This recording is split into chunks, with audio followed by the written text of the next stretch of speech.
we recently visited the wonderful EGX in London at the Excel Centre. We went last year.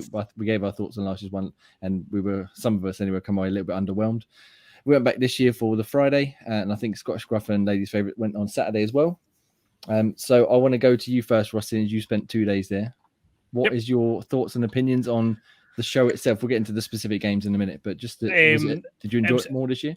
Infinitely better than last year. I mean, like I say, I had never been to anything like this prior to last year. So when you were sort of coming away a wee bit underwhelmed, I was like, this was brilliant. I don't know what you're talking about. But now seeing it last year and then seeing it last year compared to this year, I can see why you thought it was underwhelming. Loads of games to play.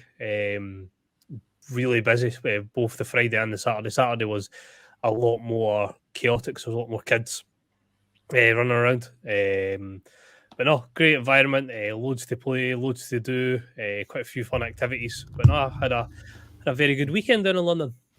Good, very nice. Nice to come down to a more populous area than the 3 or 4 houses that you're used to. Arse end of nowhere. Yeah. And what about yourself, Graham? Obviously we've been many times. How did you find this year compared to last year or previous years?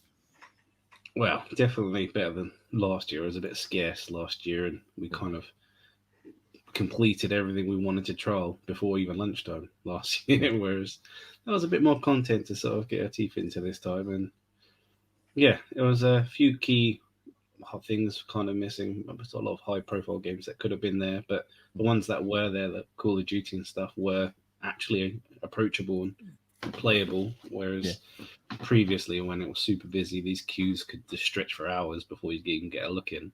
Yeah. I think it's that Stingy Ho game. I think that was taking all the queue length for this year.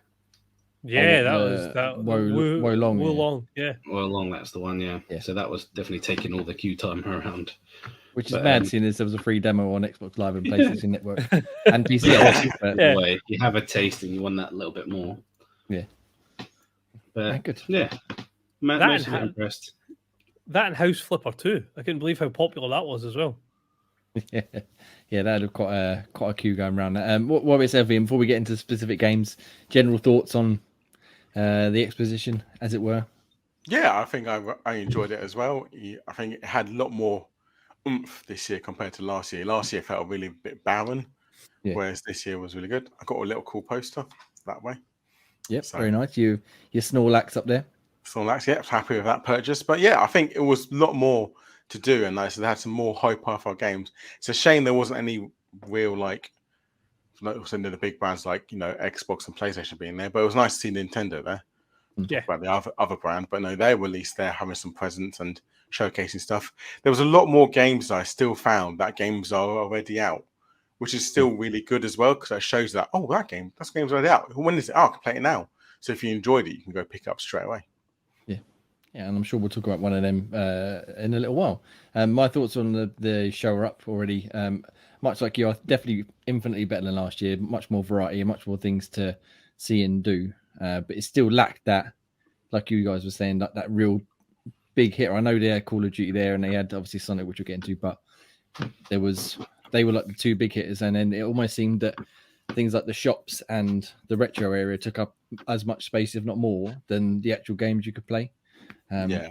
And even wandering through the indie bit, there were some things I wish I had gone and tried in retrospect, but I was also looking for no. Like you said, either I've already played them or that doesn't really catch my interest. Whereas before, I'd be all about it. But and that's what I mean. Maybe it needed stuff where there was more games that are not out. So that caught my eye. Whereas I've seen that before. That's already out, and you kind of just dismiss it straight away. Yeah, because there was Tormented Souls was there, which I played last year at EGX.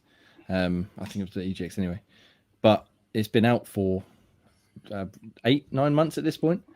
So I could wait 20 minutes for someone to have a go on that, or I could go and see if there's something new. But there wasn't really much new, and then we got onto the retro stuff again. But yeah, I think overall better. Hopefully next year they take it and notch it up again.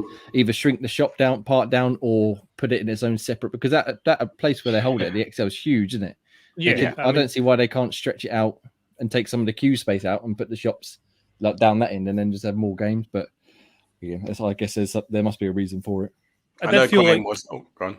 I was gonna say I did feel like there was a lot of dead space. Like if you like near the back part, obviously you had where they had. I wish there was dead space.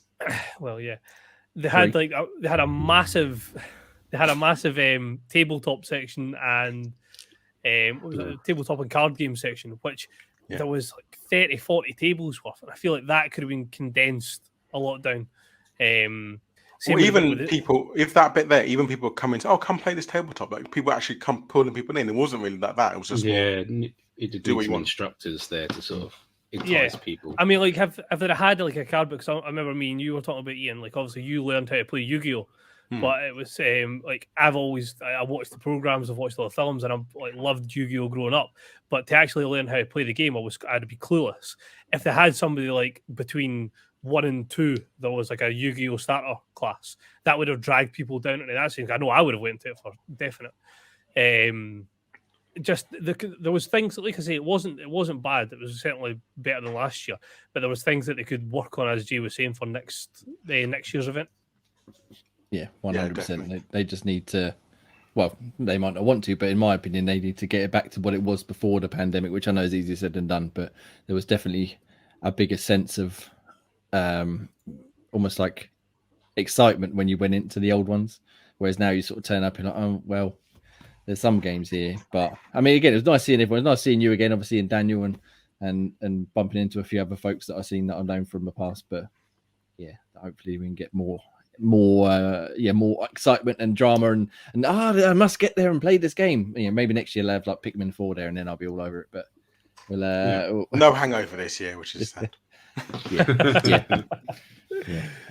But that was the show in general. Obviously, we've given our thoughts now. Let's